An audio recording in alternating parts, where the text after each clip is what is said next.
hasta el día de hoy completamos el funcionario número 20 de entrevistas, 20 entrevistas completamos en el día de hoy. Y hoy tenemos la oportunidad, con los buenos días, de saludar a el secretario jurídico del gobierno departamental de la Oficina de la Gobernación de Cundinamarca, doctor Germán Gómez. Muy buenos días, bienvenido aquí a Bacatá Estéreo, señor. Henry, muy buenos días, un saludo especial para usted, a quien recuerdo gratamente, sobre todo también a mi queridísimo municipio de Funza, a todos sus conciudadanos y en especial a esta Bacatá Estéreo que ha sido tan importante para la divulgación de la información en toda la Sabana de Occidente. Cordial saludo, Henry, un placer estar acá. Pues señor, nos place volverlo a ver. Usted estuvo aquí un tiempo aquí por esta zona de la región Sabana de Occidente, tanto en Funza, en Mosquera también estuvo, ¿cierto? Sí, señor, sí, Henry, tuve el placer de conocer algunos asuntos jurídico-administrativos a lo largo de hace varios años. Ya estamos hablando de más de una década, Henry, por esa Sabana de Occidente tan querida. Sí, ahí señor, nos conocimos, aquí. Henry, un placer. Exactamente. Bueno, y hoy está frente, bueno, pero no es hasta el momento, porque usted ya lleva cuánto tiempo en la asesoría jurídica del gobierno departamental. Usted está desde la época de Nicolás, arrancó también con el gobernador Rey. Tuvimos la oportunidad y aún la tenemos, Henry, queridos conciudadanos, desde el 1 de enero del año 2016, cuando arrancó el primer ejercicio constitucional del doctor Jorge Emilio Rey Ángel, gobernador, en aquel gobierno 2016-2019, desde el primer día hasta el último de aquel entonces, estuvimos también frente a esta cartera y lo propio, por fortuna y privilegio, ha sucedido en este caso 2023-2026. Por supuesto, mi querido Henry, estamos aquí con toda la actitud desde el 1 de enero del 2024. Bueno, eso es una garantía jurídica de conocer el departamento y los intríngulos que se manejan, porque pues bueno, con usted es el funcionario número 20, o sea, 19 nos han contado una cantidad de cosas que hay en el departamento de Cundinamarca y por ende todo tiene sustentabilidad en lo jurídico.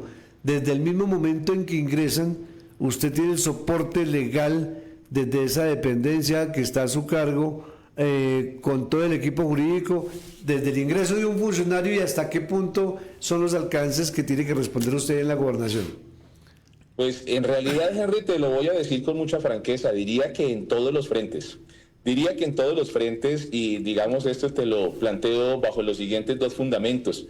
En un Estado social de derecho, como lo es el nuestro, según el artículo 1 de nuestra Constitución Política de Colombia, pues lo que ello quiere significar es que es un Estado en donde cualquier actuación se somete al ordenamiento jurídico, lo cual nos lleva, Henry, a que en Colombia, en nuestro Estado, pues prácticamente todas las actividades, sobre todo las que despliegan los servidores públicos, se encuentran enmarcadas dentro de una arquitectura normativa. Aquí tenemos, Henry, norma para todo. Sí. Y en esa medida, pues todo asunto se vuelve jurídico y por lo tanto desde su concepción, análisis, planeación, proyección, pues se tiene un estudio desde la Secretaría Jurídica hasta que finalmente los actos administrativos, que son las manifestaciones con efectos jurídicos que salen del gobierno departamental hacia todo su territorio y con ciudadanos, pues inician y terminan pasando por jurídica. Esta es una nación, yo siempre lo he dicho con mucho cariño, Henry, los departamentos son una nación pequeña. En esta nación pequeña hay que hacer de todo y hay que saber de todo, porque todas las competencias que ejerce la nación en su amplitud, pues todas también las tenemos nosotros compartidas. Doctor Gómez, el departamento de la estructura, lo que hemos logrado ir captando, hay una oficina central que es la oficina jurídica, pero cada secretaría también tiene su departamento jurídico. Henry, en realidad dependería organizacionalmente, digamos, de la demanda y de la actividad, pues, o del contingente litigioso que pueda haber en cada secretaría. Para responder tu pregunta, nosotros en nuestras secretarías, todas son importantes, todas despliegan, como tú lo decías, unas labores importantísimas en tratándose de cumplir necesidades de la comunidad. Dependiendo del tamaño de estas, cuantitativamente hablando, de manera necesaria se cuenta con algunos equipos jurídicos configurados al interior de cada una. Te contaría rápidamente, por ejemplo, Henry, que en la Secretaría de Hacienda, en la Secretaría de Salud, en la Secretaría de Prospectiva e Integración Territorial, en la Secretaría de Educación, en donde la actividad cotidiana que puede representar contingencias jurídicas es tan alta, pues allí hay equipos configurados con una sección de su planta de personal, donde están un equipo de abogados, pero estos se encuentran, digamos, bajo un control de tutela, bajo una dirección conceptual de esta Secretaría Jurídica. En las demás secretarías, Henry, en donde la cotidianidad contingente en lo jurídico no es tan alta, no es tan demandante, pues ya no se cuenta con una oficina propiamente dicha jurídica, sino con ya grupos de trabajo conformados para atender este respecto. Pero lo uno o lo otro, Henry, al final de cuentas, desde la Secretaría Jurídica, es que se organiza toda la estructuración jurídica de todas las secretarías que son parte de la estructura departamental. Doctor Gómez, con los buenos días, le habla Diego Sierra. Yo lo escuché a su señoría en una intervención en la Asamblea, que creo que fue una comisión que se dio a usted el gobernador, no sé si era para clausurar las sesiones ordinarias. Y ahí queda demostrado no solamente el bagaje jurídico, porque uno entiende que es una persona técnica, pero realmente comisionarlo el gobernador para ese cierre de sesiones lo van a escuchar no solamente los 16 diputados, sino pues todo el departamento, el conocimiento que usted tiene del departamento y con la profundidad que habló, y no muchos términos jurídicos, sino del conocimiento de lo que se está haciendo con el plan de desarrollo, doctor Gómez. Pues Diego, muchas gracias. De verdad que para mí uno de los efectos gratos de poder dirigirme a la comunidad en ese tipo de actos como usted lo refleja, en el recinto en donde se debe reunir el ágora cundinamarquesa, pues en efecto son esos episodios en que puedo dirigirme a la Asamblea Departamental. Y allí, pues paralelamente, al ser un escenario absolutamente abierto para los medios de comunicación y para la ciudadanía en general, personas como usted, Diego, nos pueden acompañar en estos escenarios. Efectivamente, pues como siempre lo manifiesto en mis intervenciones ante la Duma Departamental, es un honor. Es un honor poder dirigirse a la comunidad cundinamarquesa representada en sus 16 diputados. Yo siempre manifiesto que es allí, en cabeza de esta Duma, en donde cada una de esos 16 pensamientos, 16 visiones, 16 criterios y 16 mentes y 32 ojos observando lo que despleguemos desde el gobierno departamental en el Ejecutivo, es en donde se construyen con cuidado, asertividad y oportunidad las decisiones estructurales que necesita Cundinamarca. Y en efecto, Diego, he tenido la oportunidad de allí pasar no solamente pues a sustentar cotidianamente cada uno de los proyectos de ordenanza que presenta el Ejecutivo ante la Asamblea. Estas son situaciones que suceden todos los días, prácticamente, Diego, como usted lo podía escuchar, nosotros entre el Ejecutivo y la Asamblea tenemos una relación que llamo yo, no la distinguiría yo en sesiones permanentes y de otro lado en sesiones extraordinarias, sino llamo yo casi sesiones permanentes. La interacción entre el Ejecutivo y el órgano corporado como lo es la Asamblea, en la mayor medida que resulte casi cotidiana, casi diaria, pues resulta mayor garantía para todo cundinamarqués, porque eso lo que significa es que las decisiones dentro de los marcos, obviamente, de atribuciones constitucionales del Ejecutivo y del Legislativo, pues se interactúan entre estos y es ahí donde resultan decisiones sanas, decisiones equilibradas. Y efectivamente, Diego, en los episodios en donde tenemos inicios de periodos y cierres de periodos, que los hay, tanto de naturaleza ordinaria como de naturaleza extraordinaria, pues indudablemente tenemos este acto en donde formalmente el Ejecutivo debe dar no solamente un aviso de qué asuntos se van a tratar en el periodo cuando se instala su apertura, sino después de dicho ejercicio, al culminar el mismo, pues tenemos la fortuna también de dirigirnos al mismo, ya no tanto para conceptuar jurídicamente, sino para hacer un balance y también un agradecimiento y reconocimiento en nombre del Ejecutivo Departamental al órgano corporado, pues por el ejercicio que se da en cada una de estos tipos de sesiones, ordinarias y extraordinarias, y en donde lo que resulta son numerosos controles políticos, cuestión sana para la democracia, y por supuesto el desarrollo y aprobación, en la mayor de las veces con la sabiduría de la Asamblea, de nuestras ordenanzas departamentales. Gracias, Diego, por habernos allí escuchado. Doctor, aprovechando pues su parte jurídica, quiero hacerle una pregunta. Los acuerdos municipales que son aprobados en los consejos de los 116 municipios, creo que surten una instancia en la gobernación. ¿Qué entidad es la que hace esa parte y cuál es el control de esos acuerdos que hacen ustedes? Gran pregunta, Diego, y resulta muy oportuna para poder entender hasta dónde se tienen atribuciones en lo jurídico desde el gobierno departamental. Principio por responder tu pregunta afirmando que sin duda cada municipio, cada uno de nuestros 116 queridos territorios, tiene su consejo municipal que en su autonomía que les brinda obviamente la constitución política por allá en los artículos 313, 315, ellos toman sus decisiones, en algunos casos de oficio por propias propuestas de acuerdo que ellos se formulan o las iniciativas de acuerdo que formula el alcalde municipal. Estas iniciativas terminan en algunos de los casos, en la mayor de las veces, en acuerdos municipales y esos acuerdos son actos administrativos, Diego. Lo primero que debo decir, que expiden en ejercicio de su autonomía y sabiduría constitucional.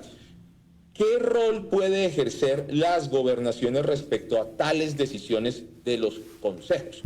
Indudablemente no se pueden o aplaudir o reprochar. La actuación debe ser de respeto por la decisión en virtud de la autonomía. No obstante, la Constitución Política de Colombia y el régimen departamental que está consignado en la Ley 2200 del año 2022 consigna una serie de facultades a las gobernaciones en lo que se denomina el control de legalidad o más que control de legalidad, la revisión de los acuerdos municipales. Esa revisión, y lo voy a precisar para que quede muy claro, no se trata de discernir si el acto se reprocha, se trata de evaluar, lo cual se efectúa desde la Dirección de Asuntos Municipales de la Gobernación de Cundinamarca, una valoración primigenia de orden jurídico normativo en donde, si en criterio de esta Dirección de Asuntos Municipales, el acuerdo sujeto a análisis, que deben ser todos, Diego, porque por mandato también constitucional y legal, los municipios deben remitir a los departamentos sus acuerdos. Esa remisión lo es en uno de los casos para este efecto, Diego, verificar si los aspectos formales se cumplieron, procedimentales se cumplieron, y si observase que alguno de estos no fuera satisfecho, no es, ahí aclaro, no es la gobernación la que valora o decide si estuvo observado o no la rigidez, la normatividad jurídica, sino que se remite al Tribunal Administrativo de nuestra jurisdicción, se remite al Tribunal Administrativo de Cundinamarca para que sea este a través de sus magistrados, quienes sí son administradores de justicia, en su sabiduría puedan discernir si ese acuerdo que remitió allí la Gobernación de Cundinamarca es un acuerdo que puede adolecer de alguno de los requisitos de norma y será una sala de 3 magistrados allí en el tribunal quien decidirá si ese acuerdo se ajustó a pleno derecho o por alguno de sus aspectos debe ser declarado nulo por el tribunal, no por la gobernación. O sea, ustedes le hacen todo el procedimiento de la forma como se presente dentro de los conceptos y el fondo ya lo pasarían a otra parte. La primera revisión usted dice, eso se cae solo, o lo hay que pasarlo a que ya le hagan un estudio más profundo. Venga, a propósito de ese tema, ustedes tuvieron que tener una discusión y una defensa del departamento en una cosa muy importante, como es la ley antimonopolios. ¿Cómo fue que se suscitó todo este tipo? Porque al departamento lo habían demandado, hubo un proceso del demandante, después se llegó a un acuerdo, después se hizo una norma. ¿Cómo es ese procedimiento, doctor Germán? Henry, tú te estás refiriendo a un asunto que indudablemente reviste de suma relevancia. Cuando hablamos acá a veces de licores, pues pareciera uno poder decirse, bueno, ¿y de qué va a hablar el secretario jurídico acerca de licores? Pues lo que debo decirte es que en efecto la comercialización de licores en Colombia es un asunto absolutamente regulado. No solo por asuntos de salud pública, sino por asuntos rentísticos y tributarios. Aquí inicio por precisar que la Constitución Política de Colombia en su título 12, Henry, por allá en sus artículos 313 al 323, regula el régimen de la hacienda pública en Colombia, regula lo relacionado con las rentas de la nación, de los departamentos, de los municipios, y entre varias de estas tipologías de rentas o de ingresos, consagra y crea lo que todos conocemos como los monopolios. Esos monopolios, recuerda Henry, Diego y ciudadanos, son esos ejercicios en donde se ejerce una actividad comercial que a juzgar por su naturaleza debe ser controlada. Por ejemplo, te voy a mencionar el monopolio de los juegos de suerte y azar, el ejercicio de la comercialización de las armas, el ejercicio de la comercialización de los licores, indudablemente deben tener control y el Estado debe participar en esas comercializaciones. En el caso de las armas a través de Indumil, en el caso de los juegos de azar se controla a través de Coljuegos y no cualquiera puede ejercer esa actividad y cuando se ejerce pues se generan unas rentas. El comercializador del licor no es una excepción. En este caso me referiré de entre varios licores a el aguardiente. El aguardiente, Henry, tú sabes que es pues la bebida por idiosincrasia nacional en lo que tiene que ver se refiere a licores y tiene un régimen propio. Hay una norma que se le denomina por la cual se fija el régimen propio de los licores en Colombia, más conocida coloquialmente como Ley de Licores. Es la ley 1816 del año 2016. Esa ley regula todo el ejercicio del monopolio y en uno de sus artículos, Henry, que es el 28, se consagró una protección especial al aguardiente local. Ese artículo 28 es el que aquí concita la atención. El artículo 28 permitía, y aquí debo empezar a hacer énfasis, estoy hablando ya en pasado, ese artículo permitía a los departamentos ejercer una protección especial a sus aguardientes de producción local.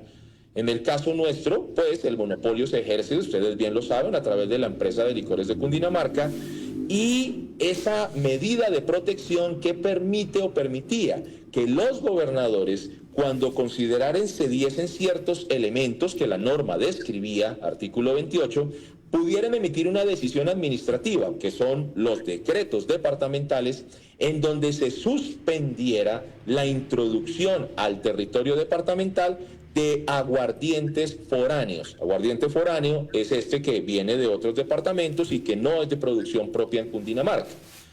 ¿Esto a qué conllevó o conllevaba, Henry? Pues en que algunos departamentos, los gobernadores ejercían esta facultad y por lo tanto se suspendía el ingreso de algunos aguardientes foráneos a Cundinamarca, protegiendo entre otras cosas el producto local.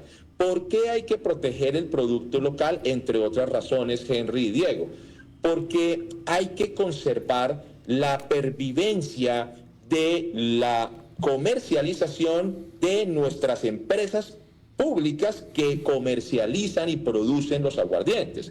En este caso, la empresa de licores de Cundinamarca, en el caso de Antioquia, la fábrica de licores de Antioquia, la FLA. Entonces, estas compañías son departamentales de naturaleza pública y por lo tanto hay que proteger que éstas puedan ejercer tranquilamente su comercialización y producción. Esas empresas generan dividendos, generan impuestos, Henry.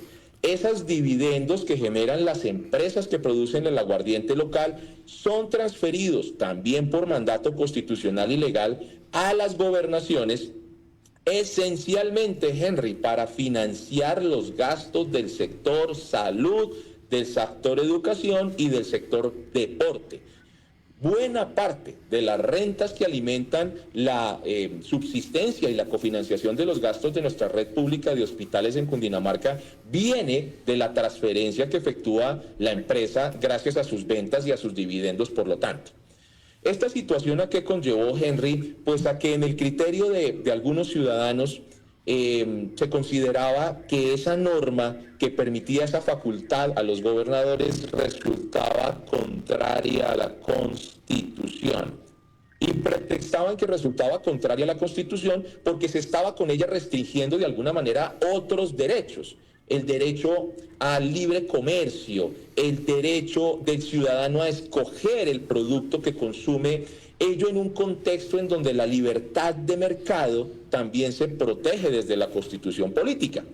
Entonces, los ciudadanos que consideraron se lesionaban dichos derechos con la vigencia de este artículo de esta ley, demandaron ante la Corte, eso fue a finales del año 2023, ante la Corte Constitucional, Henry. Cualquier ciudadano colombiano, vale decirlo, puede presentar ante esta máxima Corte una demanda que se denomina demanda de inconstitucionalidad, que son aquellas demandas de las cuales se puede predicar al final que la Corte Constitucional decida que esa ley demandada se mantenga dentro del ordenamiento jurídico, que es cuando lo llamamos la ley fue declarada exequible, o que la Corte decida que ese dispositivo legal sea retirado del ordenamiento jurídico, que es cuando llamamos que la ley ha sido declarada inexequible. En nuestro caso, ¿qué tuvimos, Henry, Diego y ciudadanos? Y al final, en 2 minutos, ya les explicaré cuál sería el efecto práctico de esta situación. Indudablemente, la Corte conoció la demanda y por allá desde diciembre del año pasado, en sala plena, se sometió a votación esta decisión.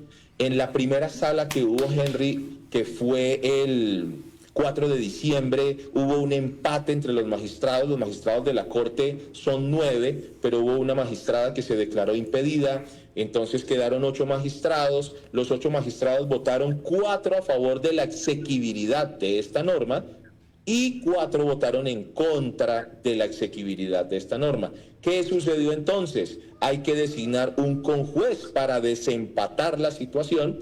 Se designó un conjuez que fue el doctor Humberto Sierra Porto, Henry, un gran jurista, y gracias a la intervención de él, pues se logra que en sala plena del 4 de febrero de este año, hace apenas un par de meses, se tomara una decisión en donde 5 magistrados decidieron que la norma es inexequible, es decir, que se retira del ordenamiento jurídico porque en criterio de estos 5 magistrados se lesionaban o se contrariaban otros principios constitucionales como el de libertad de empresa, libertad de mercado, libertad del consumidor a escoger, y por lo tanto la tesis minoritaria, que fue la de los demás 4 magistrados, fue vencida.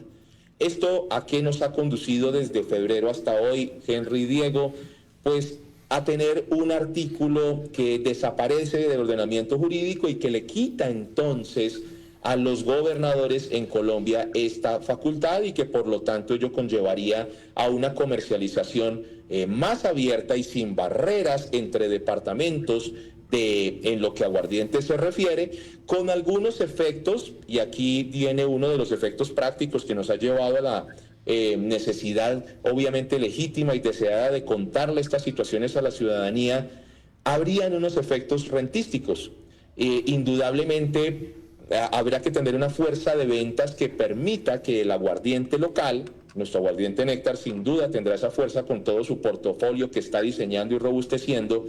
Habría que contrarrestar entonces la existencia de adicionales aguardientes en el mercado para que sea el propio el que se venda, el que el consumidor desee, y que de ahí se pueda mantener una estabilidad en los ingresos de la compañía para que ésta pueda también transmitir sus dividendos al sector salud de la gobernación de Cundinamarca. Es un panorama rápido de lo que ha sucedido con esta temática de la ley de licores, la decisión de la Corte y la comercialización de aguardientes, Henry. Bueno, corta explicación, pero profunda, dice usted, porque todo lo que conlleva alrededor de este tema significa ceros a la derecha para las rentas departamentales en virtud de un buen producto que tenga también el departamento. Si no, pues los demás también nos montan los misiles para que nos frigan.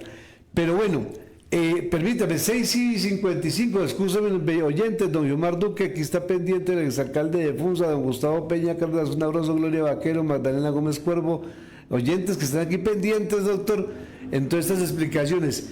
Y un tema coyuntural, sí, Diego, sobre lo mismo, Diego. Sí, sobre la pregunta anterior, doctor Gómez, para solicitarle una ilustración frente a lo que hablamos en el tema de la revisión de los acuerdos municipales. ¿Cuál es el fundamento legal? ¿Un decreto, una ley? ¿Y cuál es, doctor? Correcto. La Constitución Política de Colombia, en primer orden, mi querido Diego, en las funciones, en las atribuciones de los departamentos, que están consignadas entre los artículos 303, 306, allí están las atribuciones de los departamentos, en donde se enlistan esas facultades que tienen o funciones que tienen los departamentos y por ende los gobernadores. Esta es la primera disposición. La segunda está contenida en la ley 2200, que es la ley por medio de la cual se fija lo que llamamos el régimen departamental. Allí, en nuestro artículo, en donde están consignadas las facultades de las gobernaciones en materia de control sobre acuerdos municipales, también encontramos precisa facultad. Estas son las dos normas que nos permiten ejercer ese control, que insisto, Diego, para la claridad, no es que permita ese control que se decida en la gobernación, sino que se remita al tribunal en caso de considerarse para las respectivas valoraciones, ahí sí, de un juez de la República. Doctor, 6:57 minutos para que pasemos a otro tema. Es el año, porque a otro tema interesante. Ya el año, doctor, ahí, porque el tiempo nos acaba, doctor Diego. De la ley 2200 del año 2020, nuestro régimen departamental. Gracias, doctor, muy amable. Bueno, un tema ya como para ir redondeando esta parte que tiene que ver con unas responsabilidades muy grandes del departamento y algo que han saltado hace 3 meses con la salida de la ministra de Ambiente sobre las determinantes ambientales de la sabana, donde al parecer se tejen una cantidad de intereses y saltaron las alarmas sobre un ordenamiento del orden nacional sobre jurisdicción de lo local. ¿Cómo va ese proceso? Porque ha habido aplazamiento, ha habido otras interpretaciones, ¿qué ha habido de profundidad y hacia dónde lo lleva? Porque eso se quedó como quieto, no se ha vuelto a hablar del tema. Diego, Henry, es menester tocar el tema. Efectivamente es un asunto que se encuentra sobre la agenda pública en pleno vigor. Comentar lo siguiente. Desde el pasado 28 de febrero del año que avanza, el Ministerio de Ambiente publicó en su página web, esto lo pueden ver, Diego, si usted entra, cualquier ciudadano puede en este momento ingresar a la página web www.minambiente.gov.co y allí en un link en donde está ubicada la normatividad, hay un capítulo en donde están los borradores de normativa, los proyectos de normas. Allí se publicó el 28 de febrero un proyecto de acto administrativo. En esto soy enfático porque creo que es uno de los elementos principales a dejar sentado. No se ha expedido el acto administrativo. Está publicado el borrador de un acto administrativo por medio del cual lo que pretendería el Ministerio de Ambiente en ejercicio de algunas competencias que les irroga la Ley 99 del 93, están proponiendo establecer las determinantes ambientales para la sabana de Bogotá. Ese proyecto de acto administrativo allí se alojó y se encuentra alojado desde el 28 de febrero e inicialmente se decía que estaría publicado hasta el 28 de marzo. Para recibir comentarios ciudadanos, Henry, el objetivo de estas publicaciones, esto no es un acto discrecional de los funcionarios públicos, sino que la ley nos ordena que cuando se trata de emitir actos administrativos que engendren contenidos de carácter regulatorio, deben ser sometidos a previo conocimiento ciudadano de nuestros conciudadanos y también ciudadano de las demás autoridades públicas, en este caso de las alcaldías, de las gobernaciones, de las corporaciones autónomas regionales. Ese acto se publicó, ese borrador de acto, para que conociéramos qué estaba pensando proponer o emitir el Ministerio de Ambiente. Indudablemente, pues se activan ciertas preocupaciones, debemos decirlo, porque al leer ese contenido de ese borrador, pues se observa que cobija a 39 municipios, en su gran mayoría, por supuesto, 35 de estos, 35 de estos tal vez de Cundinamarca, 4 de ellos de otros departamentos limítrofes, pero en esencia rescatar que de manera completa, en cuanto a su totalidad de jurisdicción geográfica, hay 24 municipios a los que les atañe esta regulación que está proponiendo el Ministerio de Ambiente, dentro de los cuales se encuentra Funza. Indudablemente, claro, están prácticamente todos los municipios de la Sabana Centro y Sabana Norte de Bogotá, por supuesto que están casi o prácticamente la totalidad de municipios de la Sabana Occidente, Tábio, Tenjo, Facatativá, El Rosal, Bojacá, Mosquera, Funza, por el otro lado La Calera, por el norte Cogua, Zipaquirá, Cajicá, Gachancipá, por en nuestra provincia de Oriente, Medina y Fomequén parcialmente, Junín, Bojacá también se encuentra, pero volviendo a Funza, pues este proyecto de acto administrativo se configuraría como una determinante de primer nivel y aquí viene lo sustantivo y también en algo que llama la atención y genera cuidado, se constituye en una determinante de primer nivel a la hora y en el momento en que los consejos municipales y los alcaldes municipales de estas jurisdicciones que he mencionado vayan a proponer las modificaciones o ajustes o variaciones a sus instrumentos de planificación territorial, que ustedes bien lo saben, son, dependiendo del tamaño del municipio, los esquemas de ordenamiento territorial, los planes básicos de ordenamiento territorial o los planes de ordenamiento territorial ya propiamente dichos. Cuando tenemos una determinante de primer nivel que emite una autoridad pública, lo que quiere esto significar es que lo allí dicho se debe observar en el momento en que los municipios expidan y analicen esas modificaciones en sus acuerdos. Esto relacionado con determinante de primer nivel lo dice la misma ley. Aquí me voy a referir a la norma que regula en bastante manera esta situación. Y es el artículo 10 de la Ley 388 del año 97, que vino a ser modificada recientemente, Diego, con la Ley 2294 del año 2023, que es la ley que aprobó el Plan de Desarrollo del actual Gobierno Nacional. Este artículo 32 de la Ley 2294 está estableciendo que esas determinantes serán de primer nivel y deben ser observadas por los municipios. Decirte que la Nación, pues indudablemente pretexta su facultad de expedir este tipo de normativas en lo que les atribuye la Ley 99 del 93, que es la ley que crea el Sistema Nacional Ambiental y que le defiere, por supuesto, algunas facultades al Ministerio. Pero aquí el asunto más sensible es que, si bien están consignadas las facultades de la Nación a través del Ministerio de Ambiente en esta norma que te menciono, también es cierto que la Ley 1454 del año 2011, que es la Ley Orgánica de Ordenamiento Territorial, y también la Constitución Política de Colombia, por supuesto, pregona en su artículo primero que se debe garantizar la autonomía de cada territorio en el manejo de sus asuntos que resulten propios.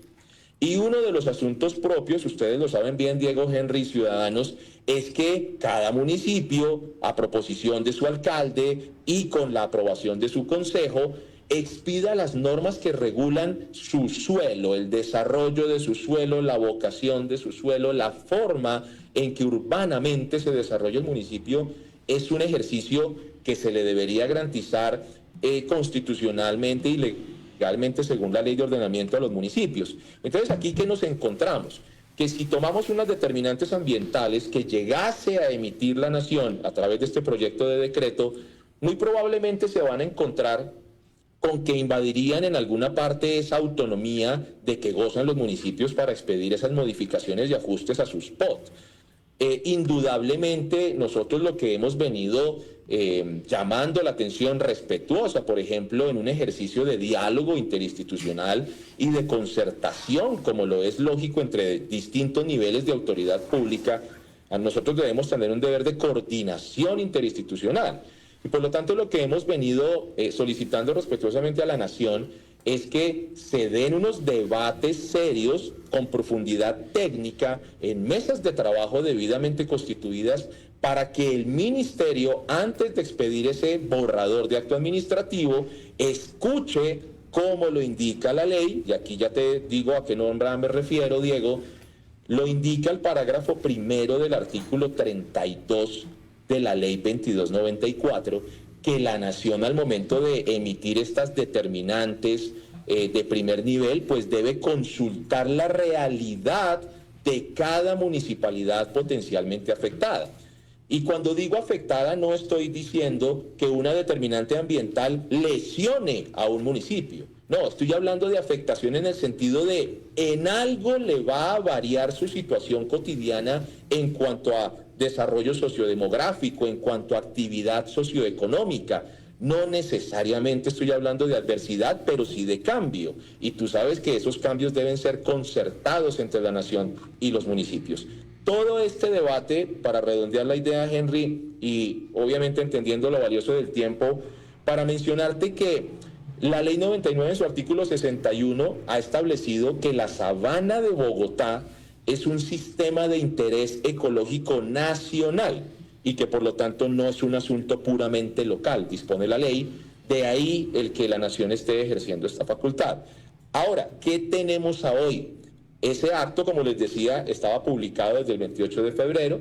En teoría había un mes para ante él elevar propuestas, objeciones, observaciones de parte de los ciudadanos y de demás autoridades públicas como nosotros. Nosotros, en nuestro caso, también en representación de los municipios, presentamos oportunamente el escrito de observaciones, aclarando que ante esa petición inicial que se hizo desde el gobierno departamental, desde el doctor Jorge Emilio Rey, el ministerio concedió un tiempo adicional para recibir observaciones y por lo tanto se extendió del 28 de febrero hasta el pasado 28 de abril.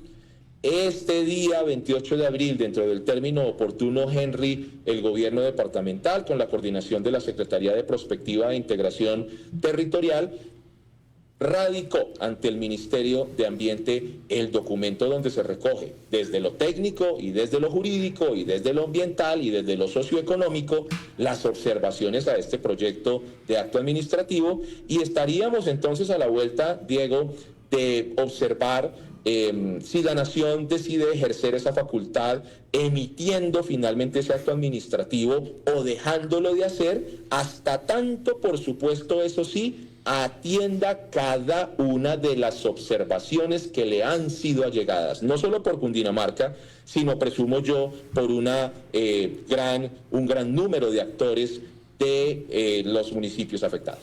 Bueno, en ese orden de ideas entonces queda en tablas, o sea, como dice, lo primero que se hizo fue un anuncio, como lo hacen cuando colocan una valla, aquí se va a construir este edificio, los que tengan derecho a que, eso es lo primero que se hizo y ahí saltaron las alarmas de todo este proceso, pero miren lo amplio y la responsabilidad tan importante que tiene la Secretaría Jurídica del Departamento de Cundinamarca en todos los aspectos, desde la contratación del personal hasta los aspectos externos que tengan que ver con el desarrollo del departamento. Pero mire que es importantísimo hablar con ustedes porque le dan una visión, le dan una orientación al ciudadano del común, a nosotros mismos, de toda la importancia que tienen las secretarías y cómo están conformadas y la experticia que se tiene de quienes responden de ellas para un buen funcionamiento, como es lo que está mostrando el gobierno departamental hasta el momento. Muchísimas cosas más tendríamos que consultarle, pero cuando hayan cosas puntuales le vamos a molestar sobre temas que competan en el tema, como el caso que se preguntaba sobre los acuerdos municipales, sobre este tipo de situaciones con los cuales ustedes también le brindan asesoría a las oficinas jurídicas o a un ciudadano del común le pueden brindar una consulta o es simplemente del soporte técnico interno de la gobernación, doctor?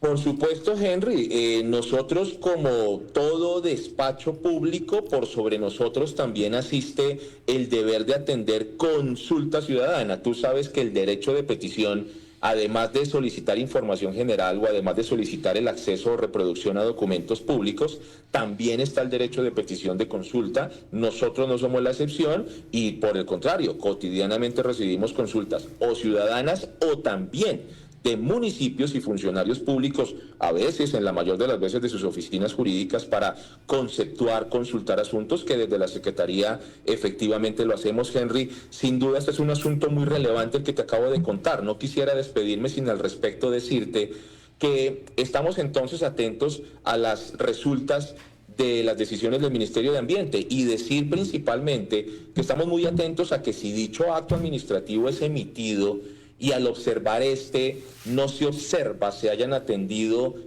los planteamientos técnicamente fundados, elevados por las corporaciones autónomas, por los ciudadanos, por nuestros municipios y por nuestra propia gobernación, pues estamos listos ya efectuando las valoraciones necesarias que nos permitan apuntar a, de ser necesario, si se expide el acto y no se observa plenamente el respeto por estas figuras, pues indudablemente ejercer las acciones legales ya de tipo contencioso administrativo que en derecho corresponde, eventuales acciones de nulidad, etcétera, etcétera. Obviamente el escenario litigioso, Henry, Diego, es el último que uno deja a la vista, por supuesto, pero en este caso, si hubiere que ejercerlo, se ejercería. Y por supuesto, Henry, podríamos hacer un capítulo en relación con los controles sobre los acuerdos municipales, que sin duda es un capítulo súper importante. Pues le agradecemos mucho haber estado esta jornada de la mañana de este 7 del mes de mayo al doctor Germán Gómez, secretario jurídico de la Gobernación del Departamento de Cundinamarca, y recuerde que por aquí también es su casa. Un abrazo, muchas gracias. Así lo siento, Henry, a usted muchas gracias, a sus micrófonos, a Diego y a todos nuestros ciudadanos, gracias por escucharnos, muy buen día.